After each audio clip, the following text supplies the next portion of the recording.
On today's episode of Pod is Life, Brennan and I discuss the first two games of the NBA Finals, including J.R. Smith's moment at the end of Game 1. We then talk about all the different weird press conference moments that have happened so far in this series. Emma comes back on to talk about episode 2 of The Bachelorette. Then Brennan and I do a full deep dive on season 1 of 13 Reasons Why. Then we get into Kanye West's new album. We also discuss Brian Colangelo and Philadelphia 76er Twittergate before this week's game and our closing thoughts. Thanks for listening.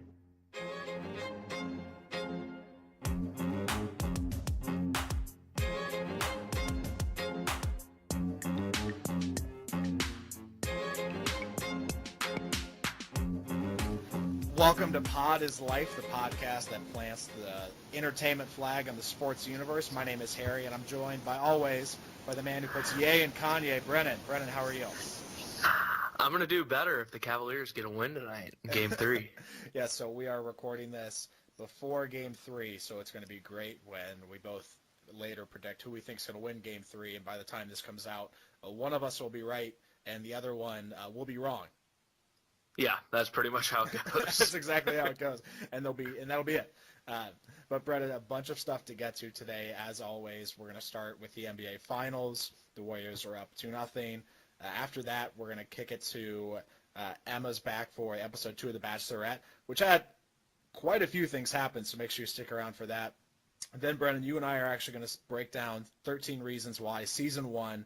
So, again, if you haven't seen that, it came out over a year ago, so we're assuming that you kind of missed the boat on it. But Season 2 came out last month, so we're going to do a full dive on Season 1, talk about what we liked, didn't like. Brennan, this has kind of been your show. I speedily caught up this past week. So yeah, I'm impressed with how quickly you dedicated yourself to 13 hours of television. Yeah, and we'll talk about it because it's a much harder show to binge than I thought it was going to be. But then you originally put both feet in to dive in for 2 seasons in a week, and I was like, buddy, come on. Yeah, I thought I had 26 hours. Turns out I barely had 13. Same with Clinton, right? Exactly. So we'll talk about that. Kanye's new album. Brian Colangelo, the 76ers Twitter drama. We'll get into that as well. Another game this week. I hop, you hop. We all hop for a rebrand. And then always our closing thoughts. But, Brennan, we start with the NBA Finals. The Cavaliers are down 0-2. The Warriors played poorly in Game 1, still won. And I think we have to start where everyone, I think, is still focusing on, even though we're about to start Game 3. I think most of the NBA conversation is still around the end of regulation for Game 1. So, Brennan, do you want to give us a high level what exactly happened at the end of the first game? Yeah. So pretty much there was a tie game. George Hill's the free throw line, 4.7 seconds left. Makes first one to tie the game. Misses it on the front side of the rim. J.R. Smith pulls down a rebound, dribbles around like he has no idea what's going on, pretty much running away from the hoop and the defense.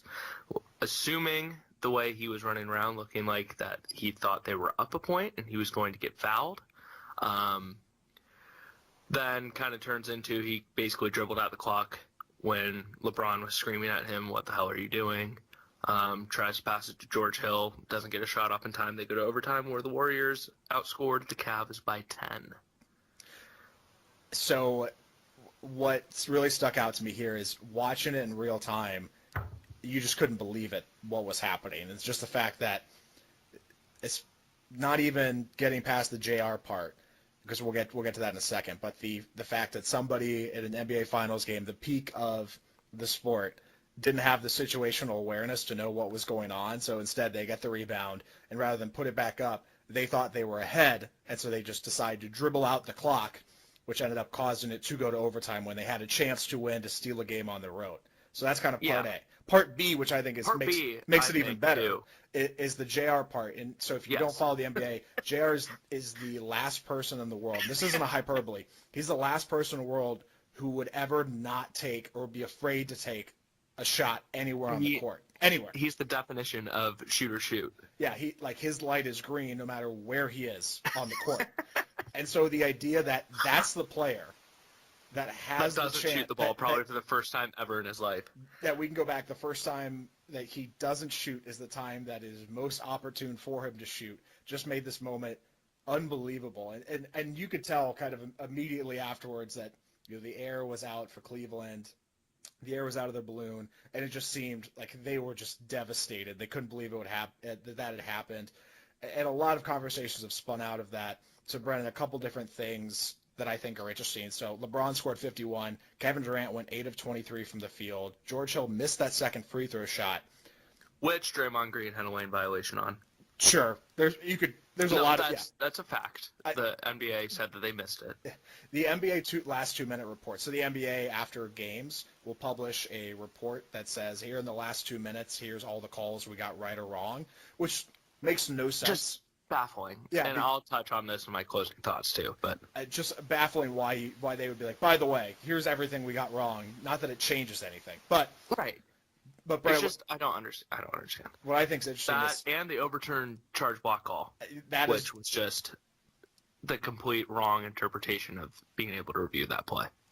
Exactly. But what I think is more interesting is so the overturn, Kevin Durant plays bad, LeBron plays amazing, George Hill misses the second shot. All of those things doesn't matter because everything is all JR, and that's it. That's the only thing that people talk about. It's ridiculous. I mean, and obviously throughout basketball, it's such a fast-paced game that calls are going to be missed, things aren't going to go your way, et cetera, et cetera. You're going to miss free throws. But I think if you would have told anyone on the Cavaliers there's 4.7 seconds left, the game's tied, and you're getting an offensive rebound at the front of the rim, they're taking that any day of the week in Game 1 in Oracle. And then J.R. Smith, who famously had his high school senior quote be, "Get chicks or die trying," doesn't shoot a shot. It just doesn't make sense to me at all. He had no clue what was going on. This is the same J.R. Smith who earlier this year was also in the media for throwing a bowl of allegedly tortilla soup, although no one has ever confirmed what the soup actually was, at a coach. Still a lot of reporting needs to be done on that story. We don't know if the soup was hot. We don't know if the soup was cold. On it. That's the 30 for 30 that I need in my lifetime. It's the Morris twins and the J.R. Smith soup gate. But Brennan, we really should just do this whole year based on J.R. Smith after Game 1. Go starting with Soupgate through the finals. Yeah, so J.R. is the story. He is the embodiment of Game 1, just this colossal collapse right at the finish line. It was the perfect formula for the Cavaliers to steal a game on the road and not only go one up in the series, but just show that they're there and kind of steal momentum. It doesn't happen. And then we transition into Game 2, Brennan, where the Warriors actually showed up to play. J.R. Smith gets a standing ovation and MVP chance from the Warriors crowd. The Warriors play well. Curry breaks a record with 9 threes in a game. And it's not close from the get-go. Yeah, it turns out that the Warriors are still really, really good at basketball. Shocking that we forgot about that. Right. Yeah, it just there was no – it seemed like there was no energy in the game at all from Cleveland's side. Which you can't really blame. You can't really blame them. It's very difficult to put what happened behind them, but at the same time, it's a 7-game series, and you have to figure it out. It's extremely difficult to win in that building, and when Steph Curry was shooting the shots he was and making them at the rate he did, I mean, no one's going into that building and winning that game the way they played. Quick question for you, Brennan. Who has hurt their stock more on the Cavaliers this postseason? You're going to go with Rodney Hood, who refused to get in the game, or Jordan Clarkson, who we're learning is a terrible shooter? Yeah, I'm going to go with Jordan Clarkson right now because Rodney Hood's going to get his moment to try to right his ship in Game 3. As Ty Lue said, they're going to give him a chance to get out there and, have an impact. And I think part of that is simply because Jordan Clarkson is not what everyone thought he was going to be when he came over in the trade. It seems over and over and over again, even though it wasn't directly involved with Danny Ainge somehow wins every trade that any of his players have ever been involved in. So I was very much on the Cavs got younger, more athletic, etc. train with this trade at the trade deadline. But really, Kobe Altman looks like he's lost both those trades. Yeah, doesn't look pretty. Jordan Clarkson the late season addition via trade to the Cavaliers. Pretty much every time he touched the ball, the Warriors let him shoot, and we found out why when he just could not hit water if he fell out of a boat. And he's getting a cool $18 million this year, next year, Brennan. Yeah, that's pretty dope. If you can be bad at your job and make that much money. And still make a bunch of money. Kind of like J.R. Smith. He's going to make over $15 million and forget the score of the game. I hope we have nothing will top for JR that end of game one. That will be something that will be in NBA Finals highlight reels. It will be something that will always be attached to his name and to the Cavaliers. And if the Cavs go on to lose this series, it will be something that will still be kind of a point of reference in this series. But I still hope for him that he has a moment where he hits a couple of threes or does something, and you think that he's the best chance of doing that in games 3 or 4 at Cleveland. Yeah, he has to do it at home. But he has some sort of something that at least he can hold on to and be like, okay, like I'm still here. I'm still playing. Right. And I think, too, with the video of all this, like, after timeouts, or I guess after regulation situation, with LeBron asking Ty Lue if they had timeouts, kind of throwing I don't want to say throwing a tantrum, but kind of like was like, what the hell, we had timeouts, why didn't we take one, et cetera, et cetera. Nobody really talking to J.R. Smith after, immediately after that. I think it just kind of shows that he needs something to go his way. Otherwise, he is getting shipped out of Cleveland pretty fast. So again, Brendan, you're talking about the end of after regulation. Cavs go to the bench. LeBron asks coach, did we have a timeout? He says yes. LeBron, clearly distraught with the fact that they could have called a timeout. And then, no one's LeBron's by himself. No one's really saying anything to JR. Kyle Korver's clapping. He's trying to pump everybody up. Total vet move. Like, hey, we need to move on. And they're like, shut up. You've missed every shot you've taken tonight. Yeah, the terrible part of sports media is the fact that how many times I have not gone out and looked for it, but how many times I have seen that clip of the bench, and it's my God, it's all over. And because obviously we need something to talk about in between games 1 and 2, and then even between 2 and 3, kind of really analyzing this moment. When in actuality, there was 4.6 seconds. Again, we talked about how JR was not afraid to shoot from anywhere. You have a timeout, but everyone's probably just as confused as I was watching it going, what is he doing? There's like, he's going to shoot it, right? It's just one of those things that's baffling. So I think that too. I mean, as a coach, not on the same level as NBA coaches, obviously. You'll get there. But the last thing you tell, yeah, thanks. The last thing you tell your team in those late game situations, hey, we have a timeout left if you need it. And obviously it comes down to the fact that JR didn't know the score. So that's something that's just baffling beyond belief. But that should be, like, that question from LeBron shouldn't have been a question. Like, Ty Lue needs to relay that to his players. And speaking of questions, Brennan, let's talk about the post-game moments that have happened. So 0-2, a lot of the interesting moments so far have come in between games and when the team's been talking to the media. So which has been your favorite moment? I'm going to list a few of them out for you here. LeBron James dramatically walking out after and then telling the media to be better.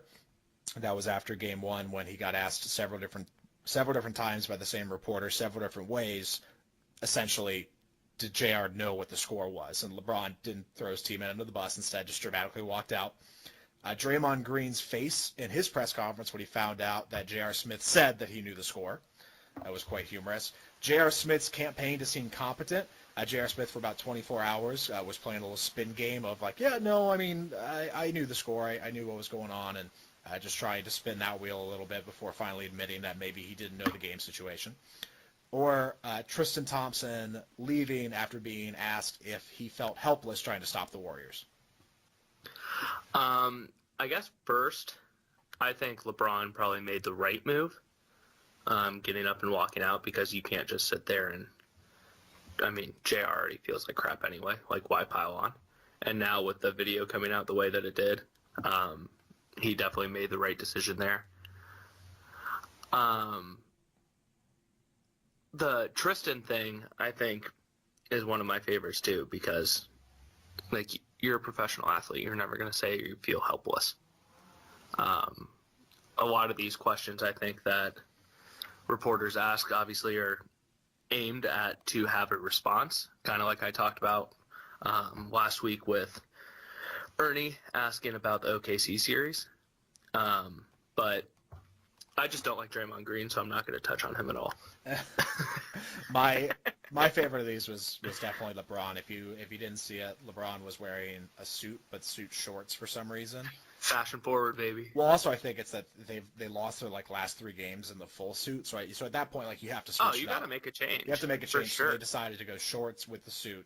But if you watch the clip, it's almost like it's almost what would happen if SNL did a spoof of the event, because literally they spoofed their spoof they already did of the Cavaliers. Yeah, because essentially LeBron James stands up, he grabs his sunglasses, even though it's 1 a.m. in the morning. He grabs his sun never sets on a badass. He grabs his headphones, then he grabs his $41,000 alligator bag, and then is that firm price on that? Yeah, it's a $41,000 alligator bag, and then he has to adjust his shorts, kind of like as he's sitting down, and then he walks past the media and then says, "Be better tomorrow." That SNL couldn't have written that if they wanted to. No.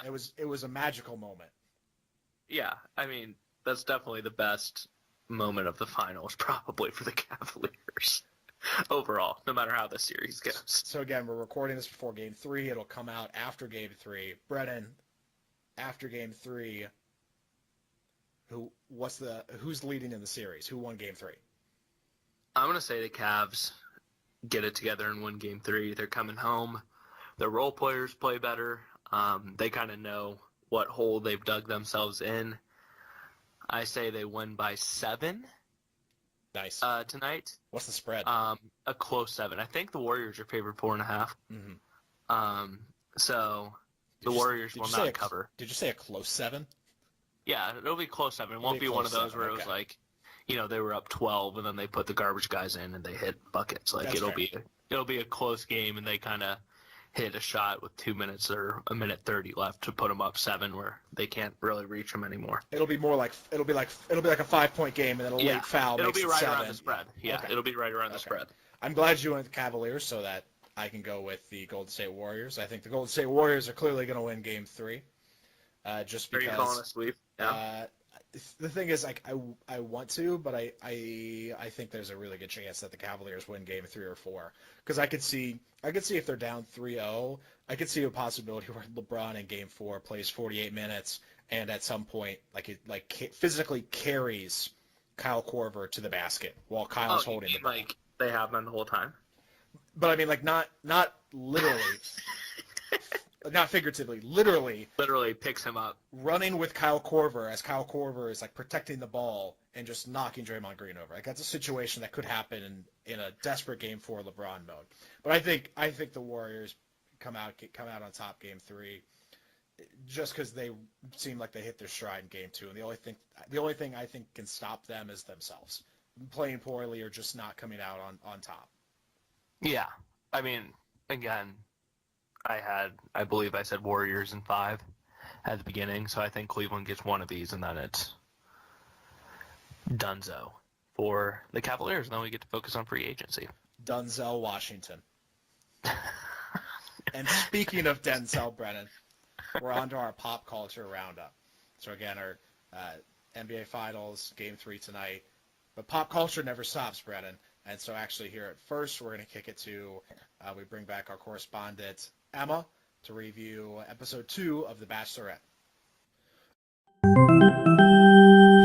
So back again with us on Pod is Life this week is my older sister Emma, our Bachelorette correspondent, who has been locked in. She's taken many notes on our episode 2, which aired earlier this week. And Emma, it's early on in The Bachelorette. There's still 20-plus guys all around the house vying for Becca's love. How are you consuming this early on?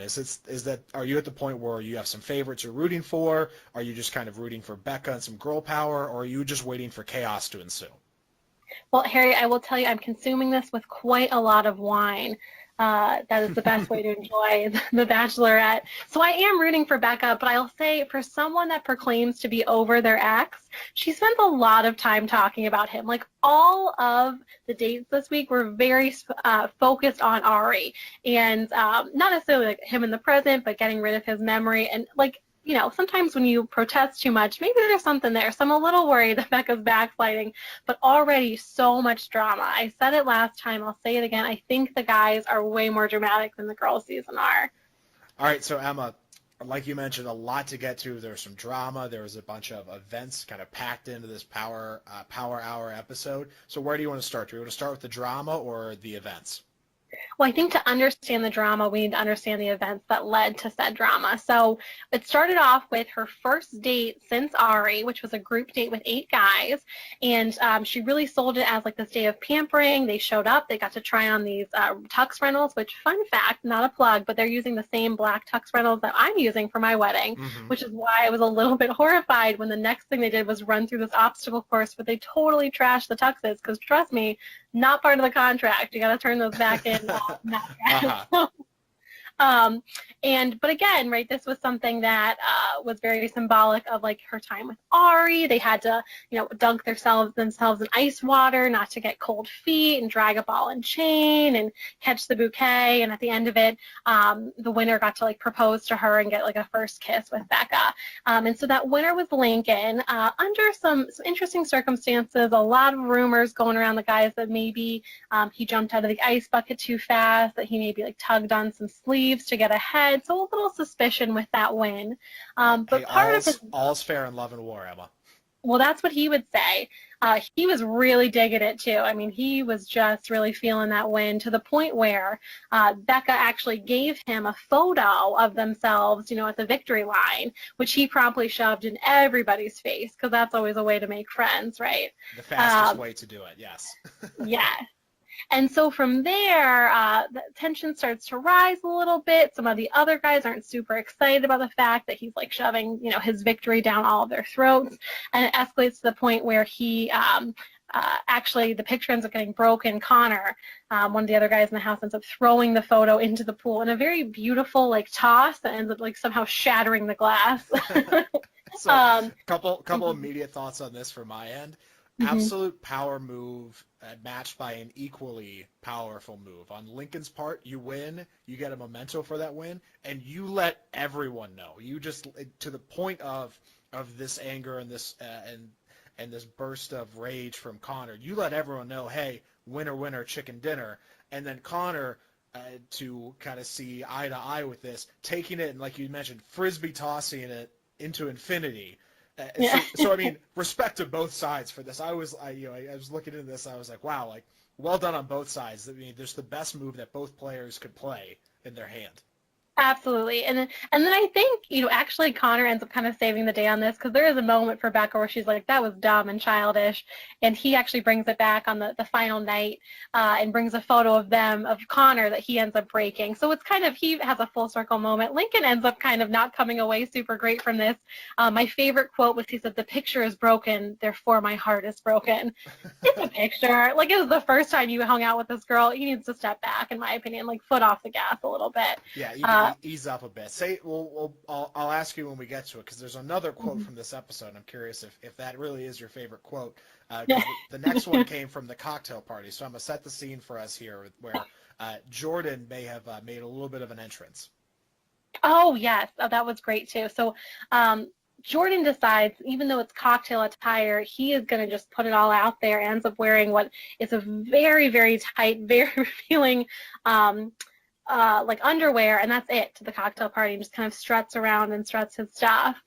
Jordan had a lot of great quotes. I'm not sure which one you're thinking of, though, at the cocktail party. The one that I came across was Jordan yelling, "I wore my underwear. That's not me trying to get attention." Oh, I think I missed that. That's a great one. Earlier in the episode, he also has the quote where he's like, they're talking about who's smarter, and he goes, he's like, you know, if you tested my intelligence, it'd be higher than the average model.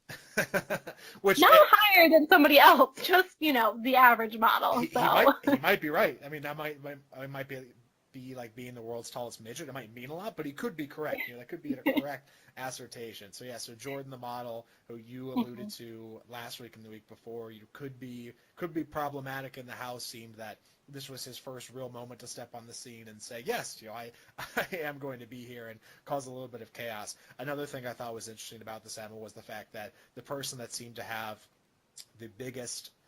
be the biggest proponent against Jordan coming out in just his briefs was David, who you will remember wore the chicken suit last week. And I thought those were two good polar opposites, was the chicken suit and then the guy who was nearly naked.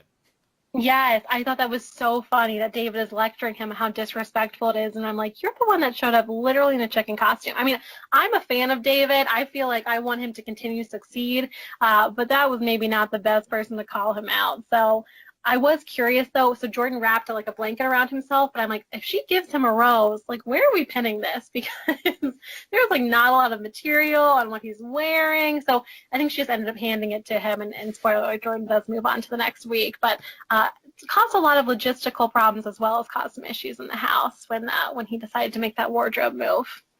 Yeah, so spoiler alert, Jordan does move on. Somebody else that moves on, Emma, was Blake, who got the first solo date. So, Emma, to take us through this, this is another case of maybe going a little too hard on the nostalgia and on the Ari side.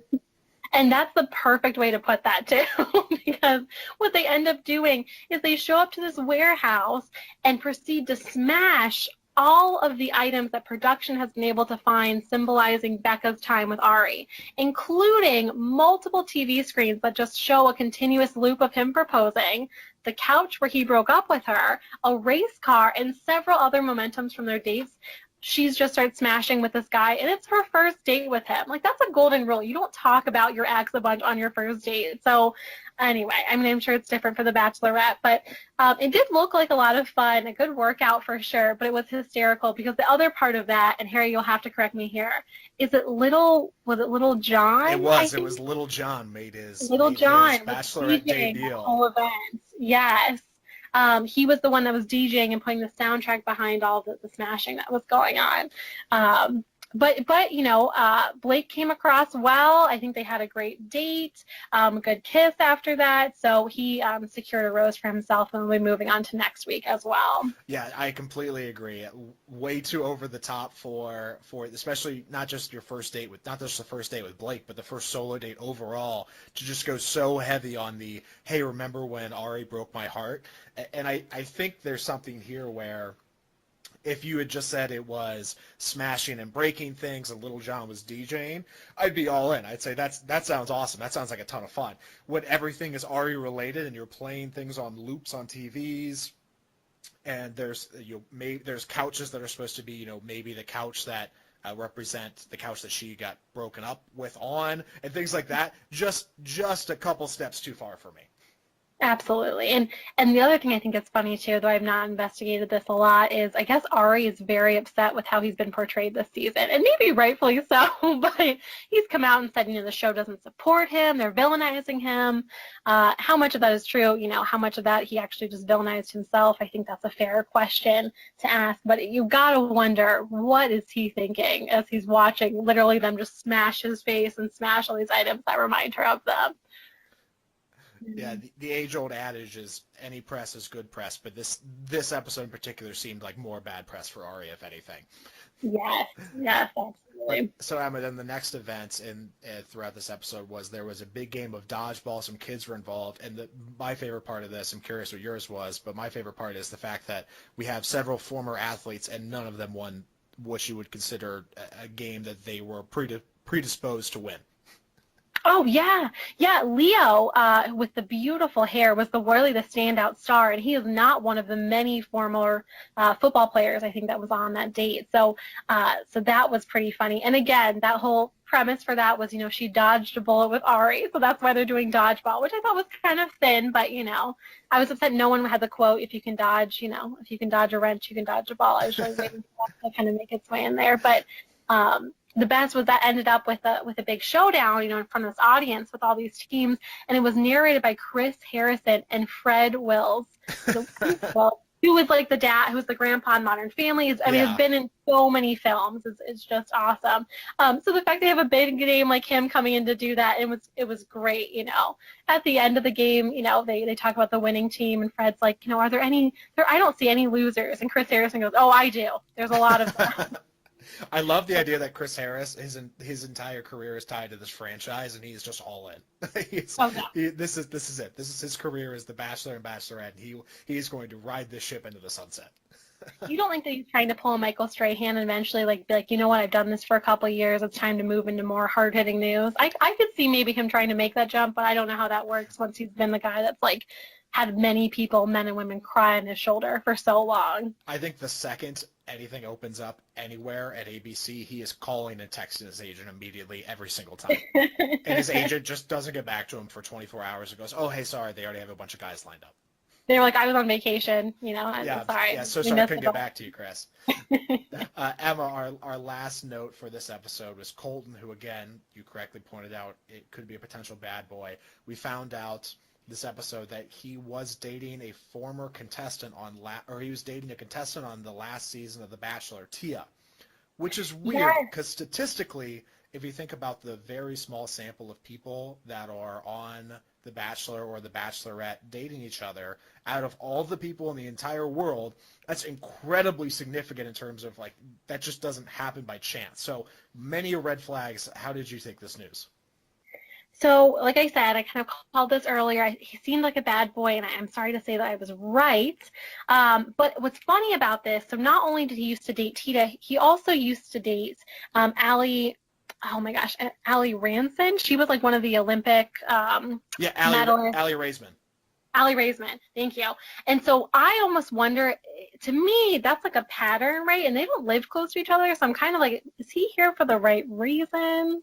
Is he looking for more spotlight? And Tia and Becca are close, so I definitely think next episode, Becca's going to have that conversation with Tia, and I'll be interested to see how that goes, because there's definitely a girl code here. You don't date your friend's exes, but he really downplayed that relationship, so it'll be interesting to see what Tia says. I'm honestly surprised he made it to next week, so we'll have to see what's going on. Yes, we will. Emma, any last closing thoughts before we get everyone ready for episode 3? Only that I think there really should be a drinking game for every time Jordan, who's the male model, just says anything, because frankly everything that's come out of his mouth so far is just so quotable and hilarious that I can't wait to see what he says next. So that would be my recommendation. Is he the contestant that clearly is not going to win, but the producers are going to make sure that he stays around until week 10 or 12? Oh yeah, he's like the next. What was her name? The blonde girl. Oh, I know. I know who you're talking about. Yeah, who unfortunately had other things, going on when she went to Bachelor in Paradise. But she was great, and she made it. Yeah, she was the top 4. So I don't know if he can make it to the top 4 material. I think we're going to start seeing some cracks in that model physique. Not so much like he couldn't make it. I think he's going to stress himself out and just realize that his true calling in life is much more print and not TV. So. We'll see. We will see. Emma, thanks again for the expert analysis. We'll have you back next week to break down the next episode. Sounds good. Thank you very much. And we're back. And so, Brennan, still staying in our pop culture corner here. You have been a fan of 13 Reasons Why for a while now. You wanted me to catch up. That's what I did this past week. So again, we're going to go through a deep dive on season 1 of 13 Reasons Why, the Netflix series. If you haven't seen it yet, we're going to go spoiler alert warning. Spoiler alert. But Get again, a siren going. But again, it came out over a year ago, so we don't feel bad about it. Brennan, I'm going to kick it off with just an overview of the series. And then after that, there's a couple different things I want to talk about, things I think are interesting. We'll kind of compare this between the book that it's based on, some recasting and whatnot. But if you haven't seen it, or if you have, 13 Reasons Why Season 1. 13 Reasons Why tells the story of Clay Jensen, a junior at Liberty High School, who receives a box at his front door that contains recorded tapes of his former classmate Hannah Baker, who committed a suicide the week earlier. In the tapes, Hannah details all the events leading up to and the people responsible for her death. We learned that all 13 tapes contain one person who did or didn't do something, and once you've listened to all the tapes, you pass them on to the next person in the list. Clay struggles with this reality of discovering all the terrible events that Hannah experienced and continuing to see his classmates live their normal lives consequence-free, all the while wondering what part he played in this since he's one of the later tapes. To help cope with this new reality, Clay decides to take matters and vengeance into his own hands. Meanwhile, Hannah's parents are processing and pushing forward with a wrongful death lawsuit against the school, which has the other members on the tapes worried and the school community at large not sure what's going to happen. So, Brennan, first off, this is a show that right after it came out got hit with some pretty heavy backlash because in some aspects, in some regards, you could see that this is a show that actually, the flack that it got was that it was potentially glorifying suicide because the main character, commits suicide, creates these tapes telling why, passes them around. And so I think interesting, the counter to that was the first episode, there's a almost minute spot of the main characters that basically go through a whole list of different things that the show touches on. And it's almost like a warning message only. They really do a good job of saying like, hey, this is what this show is about. This is the topics that this show covers. If you are experiencing any of these issues, maybe the show isn't for you. And so part of that is, I think kudos to them for doing that. It kind of came off of a backlash of people saying like, hey, this is a thing that we're afraid of. But right off the bat, Brennan, this show was not afraid to take on any tough topics. Yeah, they touch a lot of topics that are uncomfortable for people to discuss. Mental health, suicide, there's sexual assault and rape in it. Substance abuse. There's a lot of things that I guess are, problems in today's society, but people aren't necessarily comfortable discussing at length. So it's something, it's a difficult show to watch, kind of like you said. And they did a good job kind of like, hey, if you're not mature enough to handle this or whatever else, maybe beware. But I have mixed feelings on it overall, since I'm going to school to be a school counselor. His role in the whole show and kind of, the impact it can have on young minds is a scary thing to think about. But I think, young people can be mature enough to have these conversations, and it's something that, finding people the help they need, I think was the overall goal of the show. But there are parts that I don't necessarily agree with how they did it. You think of Netflix, you think of shows that you binge and you watch, and one thing goes into the next, and especially their scripted series are things that are, you kind of sit down doing one sitting and you come back and you go, okay, when's the next season come out? And this was one, especially for me, that I just found it hard to binge because it really, I thought, did a good job of some of those tough subjects and showing them, obviously not in the positive light, but just showing them and putting them in the light for discussions, for people to kind of consume and say, okay, this is a thing, this is happening. How do we feel about this, and how does it make you feel watching it?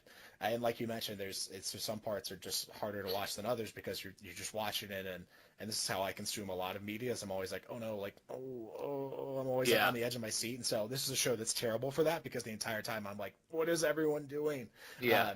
But that's sometimes how things work. That's sometimes how things happen, unfortunately, and so it's kind of trying to, like you said, draw what you can out of this series. And I think another main thing that the series, at least season 1, tried to do was just try to put in how everything is connected and how you're connected to other people and how your actions have repercussions. And that was kind of a big theme with Clay, the main character. Nobody was having any repercussions other than Hannah for their actions. And so he kind of went out there and then started to do his own thing to kind of inflict some emotional and physical pain onto other people and some other repercussions of his own, since he was trying to kind of even that status quo. And then finally at the end of the series, Clay comes full circle and kind of just becomes, okay, I can't fix everything. And he comes to more of a solid place in his own life where he goes, okay, like I'm here and I can't change the past. I agree with everything you just said. It's kind of also, like you said, you kind of sitting there cringing like, oh my God, why are they doing what they're doing? But then you kind of have to sit back and realize that these are high schoolers. where it's like, I mean, obviously we're both, 23, 24 years old, so it's not like we have all the answers to everything in the world, but we're a lot more intelligent than we were 7 years ago. So sitting there being like, oh my God, why are you doing that? It's like, in high school, you think you have all the answers, or you think that, you don't need help from adults, or adults are out to get you, or whatever else. So sitting there on the edge of your seat, like, oh my God, I can't believe they just did that. I think they did a good job of showing a high school mindset through how it's written. The overall understanding of teenagers was fantastic throughout the first season. I think there's a lot of things that we watch that are teenage focused that are just kind of crazy, and you're like, that would never happen, or you just kind of watch it and go, okay, kind of, this is people writing this that think they know what teenagers are like or whatever. But there was a scene early on where Hannah and Jess, who's another one of the people on the tapes and was at one point Hannah's friend, where they both sit down to have a cup of coffee. And I don't know why it stuck out to me, and I'm curious if you noticed this, but they both sit down and they both put their phones on the table in front of them, like right when they sit down. And it was just one of those things that just the camera caught it, and my immediate reaction was, oh my God, that's totally how that happens. Like I've never sat down with my phone in my pocket in like 4 years. And it just kind of was crazy to me. I was like, terrifying to think about that. But it was the first time I feel like I'd noticed it in a TV show where I was like, oh yeah, like that's spot on. Like that's exactly what people do. And it just was crazy to me. But there's a couple other things like that as well where I thought they hit the nail on the head and just kind of understood their audience and did a good job portraying what's like some of the things that teenagers do. Yeah, for sure. It is well written, and after both, like you said at the beginning of the show, they kind of, lay out what's going to happen, etc. At the end, they have, kind of 2 hour-long specials of, it's called Beyond the Reasons, where they bring in psychologists, school counselors, the writers, the producers, the actors and actresses, and discuss, the heavy-hitting topics in the show. And I found after watching that it was more comfortable to watch. Maybe not the right way to put that, but I was more comfortable with how they carried out their writing and producing of the show. Yeah, you saw behind the curtain a bit, and you kind of were able to understand it more. Yeah, exactly. Back to the glamorizing suicide. Showing suicide on screen was one of the toughest things I've ever seen. Mm-hmm. And I had to kind of, put my eyes under my shirt, etc. And I know that was kind of one of the, like, you should never show that type deal. But I don't know really what my opinion is on that. Like, I think it's very difficult to watch.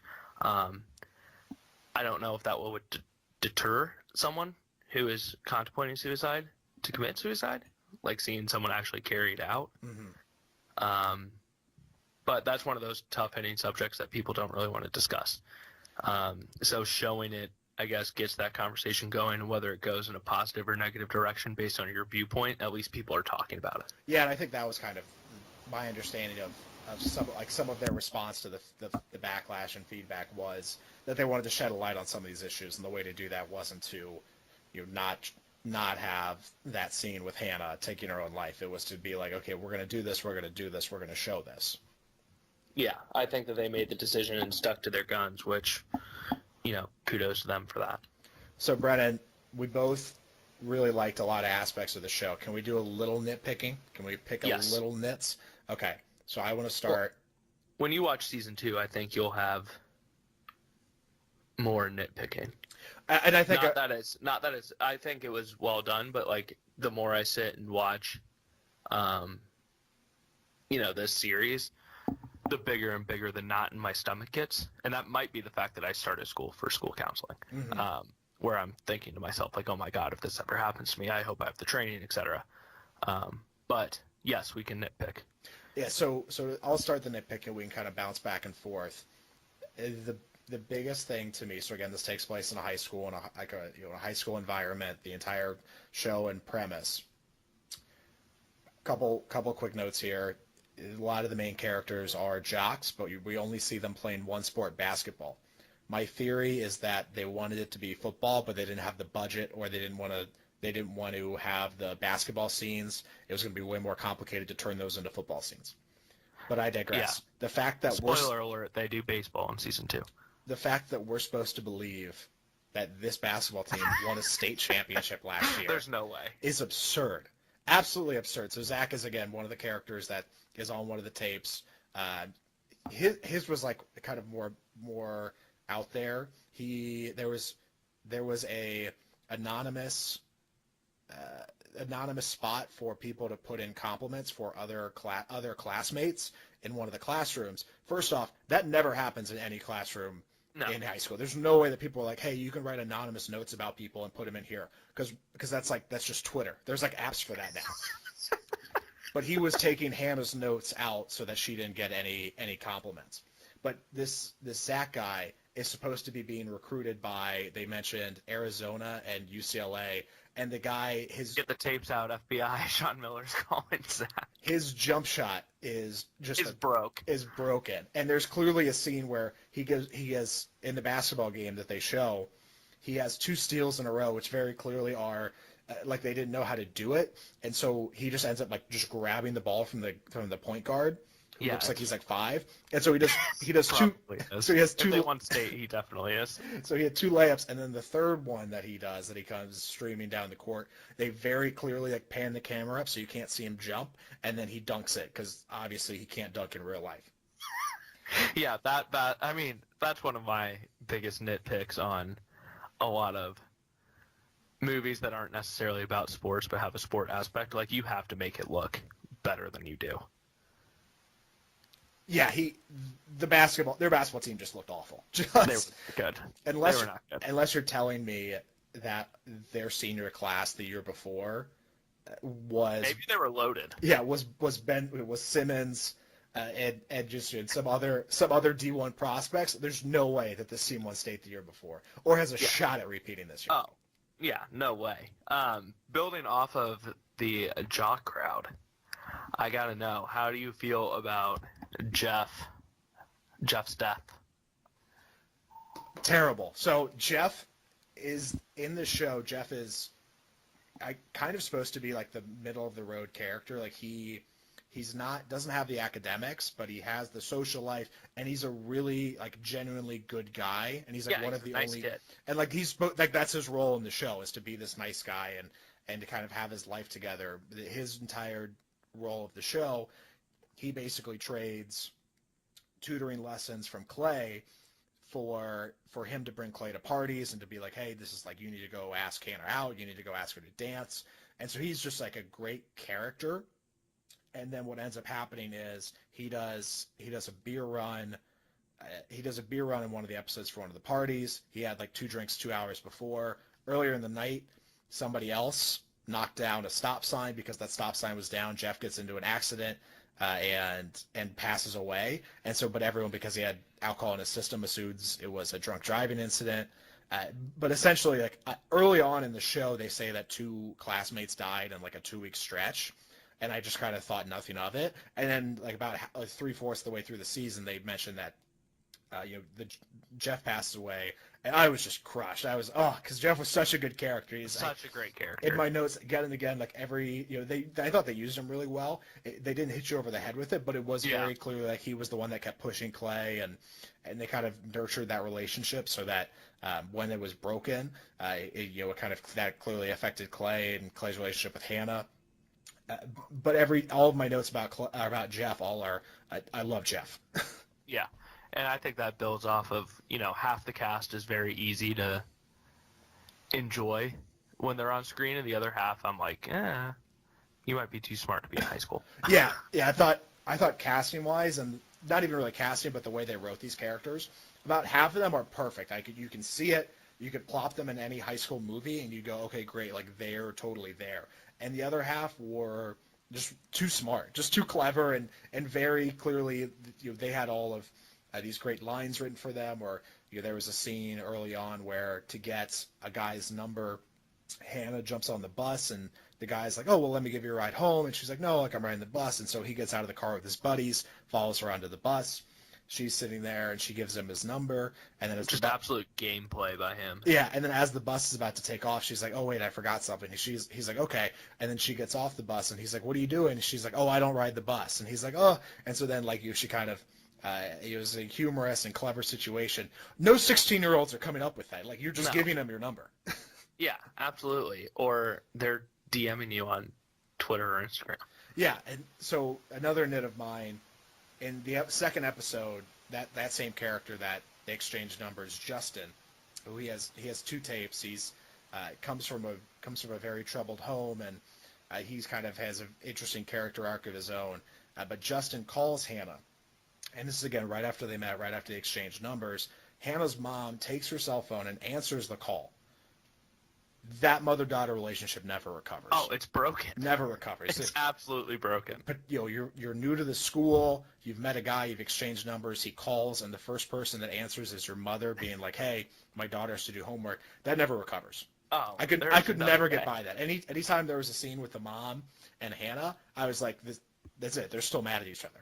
Yeah, there's no way you can recover from that. Speaking of the mom, highest PER of the show. Every single scene she's in, she is just destroying everyone, grabbing every rebound, boxing everyone out. The mom in the show. Are you saying she's the Russell Westbrook of show? I don't think she won the first season, but I don't think she ended up with the trophy. But I think that she was the regular season MVP. Just so unbelievable. It's like LeBron not winning the MVP this year is what you're saying. Yes, sure, Okay, we can go with I'm fine that. But the mom, I forget her name, but the actress, she was in Grey's Anatomy. She was then the star of Private Practice. So kind of an interesting role for her. She clearly had the most acting roles up until this. And then my guess is that some producer was like, "Hey, you get, this is the story, and then you get to be the mom." So clearly that's a kind of a special role that I feel like she's definitely on that status where it's, some people get script set to them and saying, "This is your role if you want it," and other people had to try out. Yeah. A couple other notes, Brennan. There's a full 10-minute long fight in the parking lot before a guidance counselor breaks it up. No way that thing goes longer than 2 minutes. And then the last one, which is at the beginning, I think this is something that worked, and then they decided to use it 12 times an episode.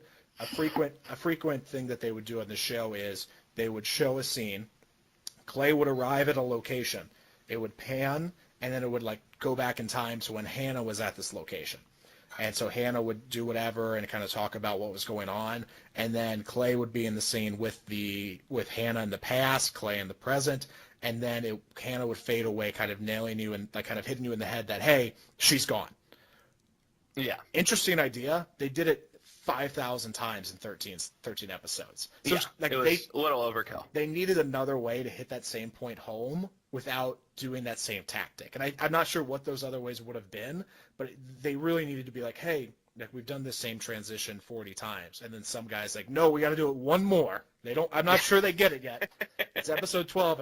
We're not sure. Let's hit them again. Yeah. Okay. So, spoiler alert, neither of us have read the book. Yeah. But there are differences between the book and the TV show. Mm-hmm. So, out of these, Clay listens to all the tapes in one night, which obviously does not happen on the show. Otherwise, it would just be one 13-hour episode. Yeah. Obviously, no social media at the time the book was written. Hannah's family doesn't file a lawsuit. Hannah overdoses on pills instead of slitting her wrists. Jeff does not have a big of a role, so good thing that they did this way. Mm-hmm. Alex doesn't attempt suicide at the end like he does in the show. Mm-hmm. And the order of the tapes is different. Are there other ones that you noticed, or I guess researched since we didn't read the book, that you want to talk about? Yeah, so before we jump into that, let's stop on the Alex one. So Alex is, at the beginning, one of Hannah's friends. They grow apart. He ends up on the list, and then he's a part of the group that tries to plan about what to do about Clay and the tapes, because they all think that once everything gets out that they're going to be in trouble, they're going to get blamed for this, and everything that that they did and were part of this whole situation. Alex is one of these people, and just kind of out of nowhere, they kind of start to give you these hints of other people doing things. And the Alex one I thought was actually done really well because it was really subtle. He falls into a pool halfway through the season, and for like half a second, like he doesn't move, and you can tell that like something might be wrong. And I thought somebody was going to jump and grab him, and instead then he kind of comes to and goes out. Another point in the show, they're trying to scare Clay into giving up the tapes, and so Alex unbuckles his seatbelt and just starts driving like 100 miles an hour and keeps going after everyone says, hey, stop, we got it. But then out of nowhere, in the last episode, they cut to a scene of an ambulance, and they're like, hey, we have a 17-year-old headshot wound. And then like randomly somebody tells somebody else, it's not even like the majority of the main characters find out, it's only a select few, that they're like, hey, Alex shot himself. And it's just one of those things that the build up to it I thought was really well done because they just kind of put some of these notes in. But then at the end, there wasn't any, at that point they probably knew that they were doing the second season, is my guess, because there wasn't any payoff. It wasn't like everyone kind of coming together and being like, oh no, like what did we do again? Like why didn't we see the signs again? And all these kind of things. It was just like it was like an afterthought. I thought that was interesting. Yeah, and spoiler alert, they just got renewed for a third season. So we will be seeing more of this. So yeah, I haven't seen season 2. We're going to try to do season 2 next week. But Brennan, back to your questions about the difference between the book and the TV show. Book comes out in 2007. Social media is like completely different than it is today. So I think that they, again, to be in touch with today's time, they have to include more of the whole viral ways that people communicate. Yes. Other than that, really, all the decisions they made, I thought pretty much made sense. Like the Jeff making him more of a major character because he had to tie into several of the other plot points. Hannah, the way Hannah commits suicide, I'm not sure why that distinction was. I think part of it was just her parents are pharmacists, so I think there clearly was a way where they could have had her get access to pills. And then I don't know, maybe if that, which has been a criticism of the show, if it was shock value for putting it on. Yeah. In such a graphic way. I agree. So that might be part of it. And then, but really, all the overall kind of message and themes of the book held true. It was just kind of, again, their execution where they realized, okay, we can't have Clay going through all these tapes at one time. You have to turn it into a 13-hour process of him going on a parallel journey with Hannah and having these same ups and downs. Brennan, did you like the casting overall? Like I kind of, as I was watching, I was like, there's a couple people where I was like, but like the majority, I was like, okay, like cool, like I could buy this. Did you like the casting? Yeah, I thought it was well casted. Majority of the actors and actresses are relatively unknown, which I think actually plays well for what they were doing. Because if you had people that had, star roles in other arenas or movies or TV shows or were singers or whatever else, I don't think it would have necessarily hit the same way. I agree. But Brennan, some quick casting recasts here. So Clay's the main character. What if we throw in, I'm just going to throw these all I do at once, we throw in Timothée Chalamet in for Clay. Kevin Porter is the guidance counselor who, has a late meeting with Hannah and is really not that helpful. We throw in Idris Elba from The Wire and several other things there. The principal, we only see him a couple times, but he kind of does this job, like does this role where when he meets with the parents, he's like, hey, like we're doing everything we can, and then people ask about the lawsuit, and he's like, I can't tell you anything about that. Kevin Bacon would be perfect in that role. Kevin Bacon kind of looks like the guy too. Yeah, he did. I noticed that too, and I was like, I could see that. Mark Ruffalo, the Water Buffalo, I'd want to sub him in for Hannah's dad. I buy Mark Ruffalo in anything, so I'm in on that one. Mark Ruffalo is a character you could throw into 90% of movies, and you could find a good spot for him to contribute. 15 minutes a night. You could even put Jason Bateman in there too, I would buy in after his performance in Ozark. Yeah, and that's the thing too. He's kind of had a late career turn. I know him from Arrested Development, but he's done some serious stuff too. And the last one, Cole Sprouse as Tony. So Tony is this character that's supposed to be like guiding everyone through this journey and having all the answers, even because he Hannah kind of gave him the responsibility of making sure everyone went through with this and went through with the tapes. And Cole Sprouse, I think, because he has a similar kind of role in Riverdale, which is another teenage drama. I could see him doing a good job of this, like kind of in and out of the dark, like I know more than everyone else role. Yeah, I could see that. I agree with those. My big question for season 2. So again, we're going to try to do the same thing with season 2 next week, assuming that I can watch 13 more hours of the show, which I think I can. Brennan, like, where do we go from here? This seems like at the end we write off. Clay's come to the realization that, everyone needs to treat everyone else better, and he tells that to Kevin Porter, the guidance counselor, at the end, and it's kind of the theme of the first season. And you can tell that the tapes and everything have been given to the tapes have found their way into the Baker family hands, and so now they're aware of this. They have this for the upcoming lawsuit. Like, where do we go from here? Because my big question for season 2 is, I'm like, we're good. Like, this is kind of the problem with Netflix is I'm like, if HBO did this, like this is it. It's a limited series, and right. and we're in and we're out, and we don't keep pulling at the same yarn. Is season 2 a departure from this, or do we run it back? Like, is it basically, hey, we're gonna do, like, maybe not like Hannah's not involved, but is it gonna be something like, all right, cool, like, somebody's leaving clues, we're gonna track it down, people know more things than other people? Is it like, are we basically running back the same idea of the first season? So it's kind of a mix. So it's based all around the trial. So the lawsuit goes to trial. So then people are getting called to stand, called up to testify. And obviously the tapes are from one point of view. Mm-hmm. So you kind of see other people's points of view and learn more about Hannah and people's lives, how they intertwined with her, how people are dealing with the guilt, etc. That's interesting. I think that's that's something that they kind of hit on a little bit in the first season, was this idea of, like, is Hannah telling the truth? Is she not? In most cases, she was. But there was one every now and then where Zach, for instance, like Hannah said in the tapes that he threw away this note, and then he actually has it with him on person. He's like, oh, she was lying. I have it right here. And so at the beginning, they kind of did a little bit more of that, like they kind of throwing that out there that maybe some things weren't exactly truthful. And so I'm interested to see. I think my guess would be that we get a little bit more of that during those testimonies type things. Yeah, it opens up a lot in terms of what was true, what wasn't, etc. So again, season 1, you can find it on Netflix. We're going to do this again for season 2 next week, and probably anything else that really tickles our fancy, doing a kind of some of these more deep dive things every now and then. Yeah, I'm into this.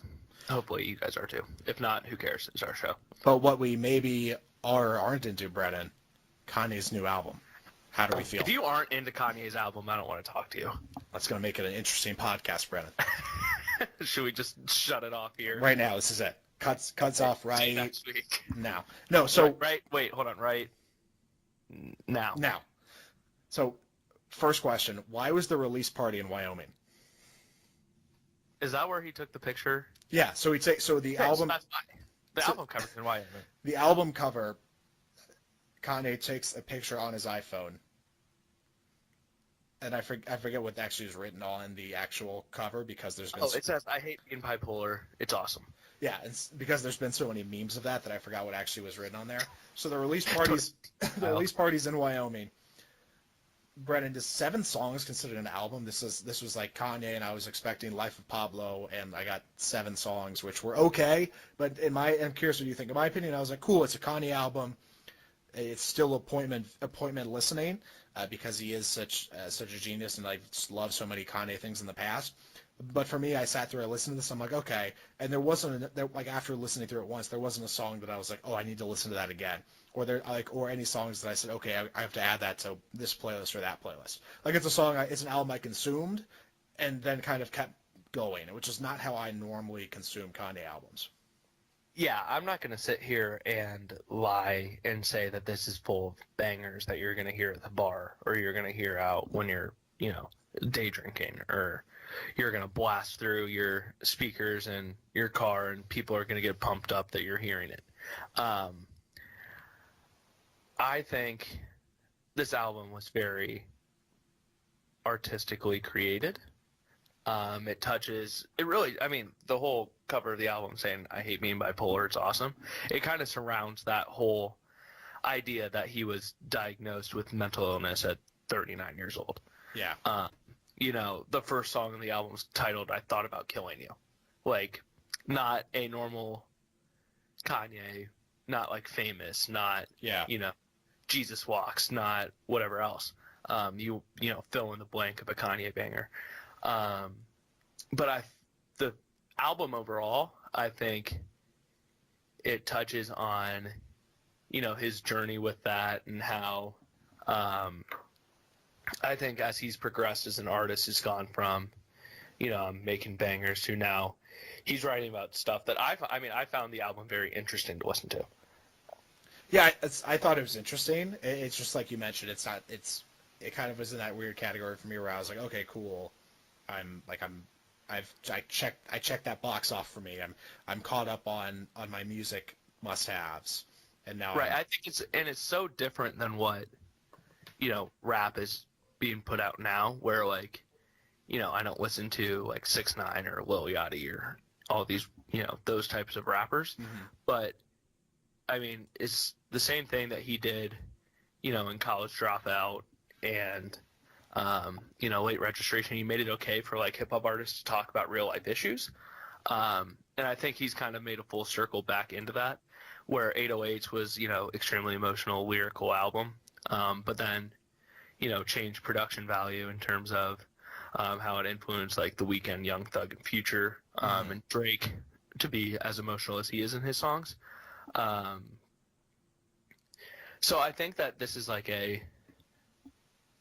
it's a creative progression, and I'm down with the progression of artists. I think that, as much as music is timeless and people sit there and, I will forever go back and listen to, early 2000s rap. I'll listen to Jay-Z. I'll listen to, The Blueprint. I'll listen to College Dropout. I'll listen to, fill in the blank, some Lupe Fiasco stuff from like 2007. Like all that stuff's going to be timeless for me, but I think it's awesome when artists can progress and move forward with their sound and experiment with their creativity, as opposed to being like a one-trick pony where you're putting out the same type of music for 12 years. So that being said, did this move the needle at all on Kanye for you, like good or bad, or is it kind of like, okay, you're still exactly the same on Kanye as you were before this came out?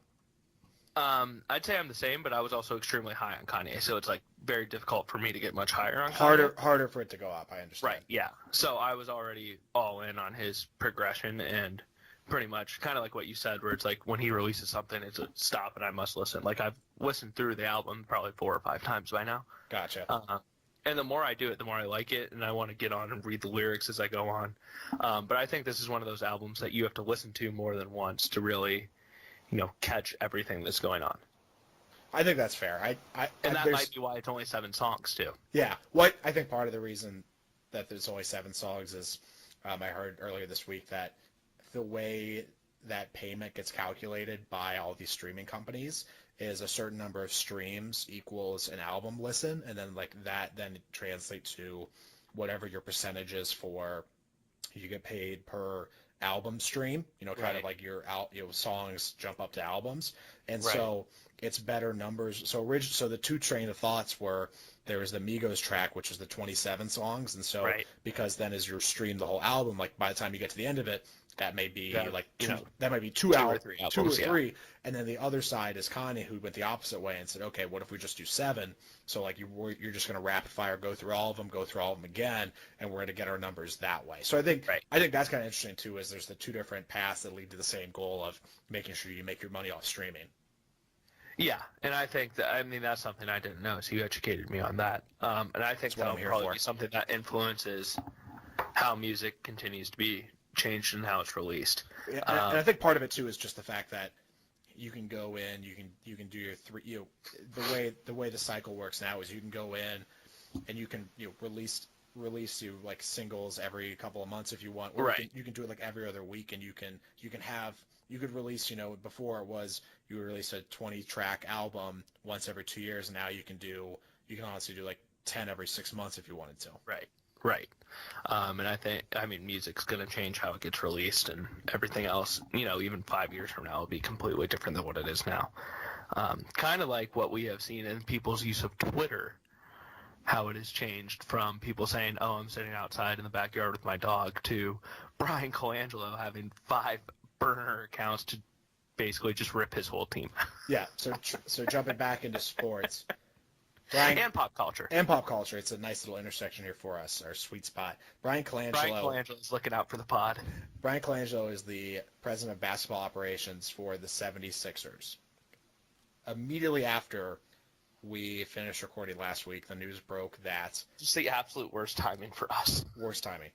News broke that he was allegedly operating 5 burner or fake Twitter accounts that were criticizing the former 76er administration, current players, and protecting the size of Brian Colangelo's shirt collars, which, if you go back and you do your own investigating, just absolutely horrendous. Yeah, Google Brian Colangelo's shirt collar, and you will notice that they are slightly larger than normal. What's worse, his shirt collar or LeBron shorts? LeBron shorts. I would rather you give me the biggest shirt collar in the world before I wear shorts with a suit. That's fair. So let me set the stage here real quick, Brennan. So the way this all went down is a source came to a journalist saying that he had information that he believed showed that Brian Colangelo was operating these burner Twitter accounts.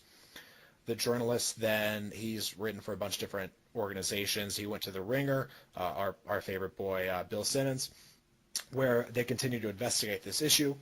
Then, knowing about this and having kind of putting some more circumstantial evidence together, they went to the 76ers and asked them if Brian was operating 2 of the accounts. So they didn't tell them about all 5, they just picked 2 of them. The 76er employee that they talked to went up, spoke with Colangelo directly, came back and said Brian is in charge of 1 of those, but he doesn't have knowledge of the other 4. However, immediately after this conversation happened, and the only 2 people that the Ringer talked to were the person at the 76ers who then talked to Brian Colangelo, all 4 of the other accounts went dark. So immediately after this conversation, all 5 of the accounts went down. The Ringer published their piece, didn't point the fingers, but instead let you lead you to your own conclusion, because obviously they couldn't prove it, but they thought they had enough to say, hey, here's what we think, and here's what's going on, just so you can kind of figure it out for your own. After this is released, the 76ers announced they're conducting their own internal investigation. But the late shift, Brennan, is that now we're thinking that this potentially could have been Brian Colangelo's wife. How did you take this all in? How are you responding to what is maybe the second or third best NBA Twitter moment in the past couple of years? At first, I was like, how do you not learn from Kevin Durant's mistakes? Yes. Second, and I think where I sit right now, is how the hell does Brian Colangelo still have a job? Apparently they believe him. He's vehemently denied these other accounts. He said that he said that he was in charge of the one account that was not tweeting, and he's vehemently denied the other 4. And the thing that's like most wild about this is that like Adam Silver wanted Brian Colangelo to replace Sam Hinkie because he was ruining the NBA and the Sixers, and now he comes out and has all these burner accounts that are releasing very private information about like physicals and trades and bashing his superstar players. It doesn't make sense for him to still have a job in there. I completely agree. Like, how does this ruin their free agency? Do you think it does? I think it hurts. It certainly hurts because, I mean, LeBron already made a joke about his Twitter accounts. Like, well, I think in the NBA, like, number one is talent, and so the 76ers have that in spades with Simmons and Embiid, and that still will be such a huge force of people being like, oh, I want to play with those guys. Obviously, I want to go to Philly. Breaking news, Andre Iguodala is going to play tonight. There you go. Does that change your prediction? No, Cavs by 8. But you want to play with talent. They have that in spades. I just think it's so bizarre that he's like, unless they can prove without a doubt that this wasn't him, I just think that this is gonna just hang over him and this franchise and organization. That like you said, like you have to let him go, or you just have to clean your hands from it. You basically get him in a room and you're like, Brian, we're gonna fire you or you're going to resign. But like one of those two things is gonna happen. It's like Pontius Pilate, like washing your hands. Like, I don't have this man's blood on my hands. Wow. That's where we're at. Didn't know we were going to go there. Yeah, I didn't really know I was going to go there, but it kind of just came out. My favorite take on this is the idea that if, maybe his wife ran a few, maybe he ran the other few, but my favorite idea is the idea that at some point, does Brian ask his wife and say, "Hey, honey, do you like the house we're in? Okay, to keep that, I need you got to get off Twitter." No, you need to say that this was all you. I had nothing to do with it. But even Actually, get on Twitter more. Even if it was his wife, he's still probably going to get fired because he was guilty by association. Yeah, and because how did she find out all these things if not through him? So one of the examples, it kind of sounds crazy, but to kind of put some perspective on this, one of these accounts tweeted out a trade a month in advance before the 76ers executed on it. So if you're in the 76ers front office, you're like, that can't happen. We can't have that breach of information. There's no way he should keep his job. I agree, but we aren't here to tell people to get fired. And but go figure. You made your bed playing it. Go figure. I'm sure tomorrow we'll get a ruling because today I heard that Brian and his wife were both interviewed for several hours separately. It's not the worst. Yeah, so tomorrow we'll I probably guess they've find had out. 4 days to get their story straight. Yeah, true. But more to come on that. I still have it personally. The best NBA Twitter moment is when the Clippers, quote unquote, kidnapped DeAndre Jordan to get him to re-sign with them. That is great. My favorite one recently, it wasn't on Twitter, but it was on social media nonetheless. Steven Adams liking a comment on the Oklahoma City's Big Four, and someone commented saying all 3 of these people are good except Melo. Yeah, and that was good. He blamed it on having fat fingers. Yeah, when he clearly typed out an entire message. No, that was good. No, he liked to comment, but he was like, "Yeah, I have fat fingers." I was like, "What are you talking about?" The other ones are, I think so. One is DeAndre Jordan, just because that was brilliant. 2 was the whole fiasco where the Rockets, led by Chris Paul, snuck into the Clippers locker room through a back door. And then I have the secret tunnel fight. And then I have this at number 3, but solidly Where'd as you number put 3. Durant? I have at 4 because I think that honestly didn't surprise that many people. That's true. That's so true. He's such a wimp. So, Brandon, more information to come on that once we know. But now we're going to head into this week's game. So, Brandon, you know this, but if you're just listening, Brandon is going back to school, and to help him You need to stop saying going. I'm in. to help keep his mind fresh and ready, we are quizzing him on a weekly basis. To keep him on his toes, make sure maybe you'll learn something new at home as well. So, Brandon, this week's game we're calling I Hop, You Hop, We All Hop for a Rebrand. That's fair. Brennan, this week IHOP teased that they will be changing their name to IHOB, IHOB, as part of a rebranding campaign. While they haven't announced what the B will stand for, major corporations change their names maybe more regularly than you think, and some of the biggest companies that you know and love might have started out with a different name than they have today. Brennan, in today's game, we're going to see if you can find out what these famous companies were named previously. Are you ready? Yes. All right, Brennan. Mozilla's internet browser, Firefox's popularity has waned in recent years, going up against Google Chrome. But what was Firefox called before its rename? Was it Firebird, Firehawk, or Firesquirrel? I am going to say it was. So choices again: Firebird, Firehawk, and Firesquirrel. I just pulled up to look at their logo to see if I could get any clues, but it's not giving me anything because it's literally just a fox that looks like Sunfire. Hence why they changed it to Firefox. Hence their name change. I am going to go Firehawk. Incorrect, Brennan. It actually was Firebird. Firebird was the original name. I think you're giving me, because a hawk's a bird, so I'm going to take partial credit on that. Sure, Brennan. Whatever I'm else trying you to sleep stay at the night. host here. Brennan, before Nike was named after the Greek goddess of victory, what was it named? Was it Knight's Shoe Store, Blue Ribbon Sports, or Portland Sports Destination? This one, I know for sure it was Blue Ribbon Sports. Correct. I thought I'd get you with Knight's Shoe Store, but no. You are 1 for 2, Brennan. Come on. On to our third question. Before Best Buy was Best Buy, it shared the same name as a musical. Can you guess which musical that was? Was it Avenue Q, All That Jazz, or Sound of Music?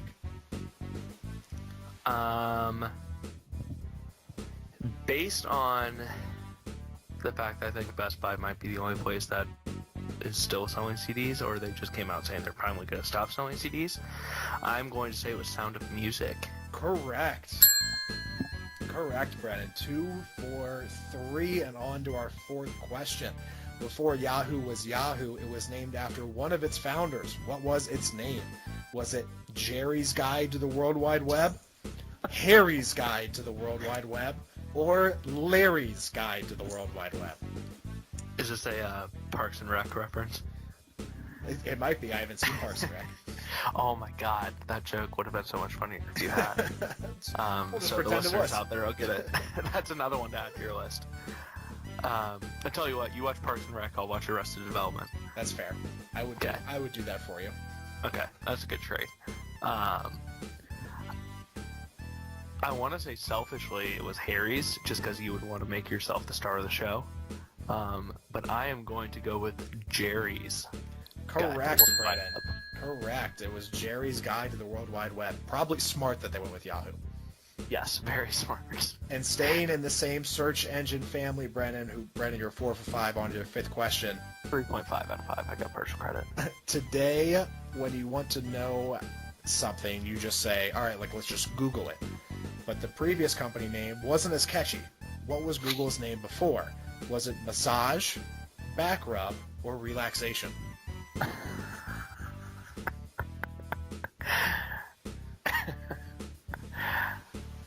Relaxation. It was back rub. Was the original name of Google. Brennan, what's the story behind that? Do you have that? No idea. Our research team didn't get it in time for tonight's show. We'll follow up with it next week. But Google used to be known as back rub. But it doesn't. Let me back rub that. That just sounds bad. Doesn't matter, Brennan, because you went 3 for 5.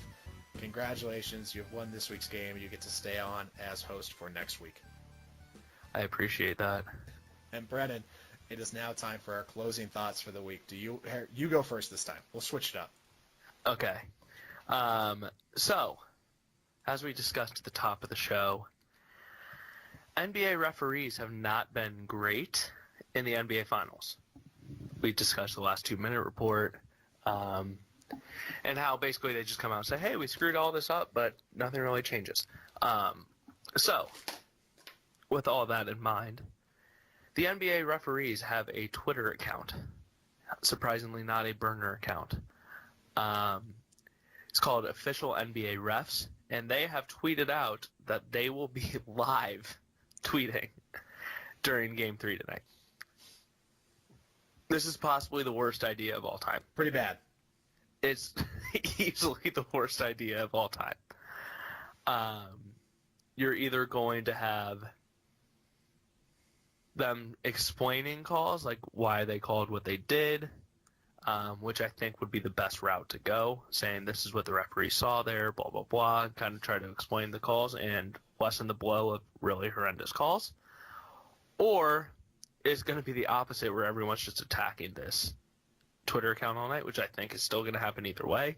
But it's just a bad idea to put referees in the crosshairs for Twitter of all places. Obviously, they're trying their best. I'm not a NBA's rigged conspiracy theorist.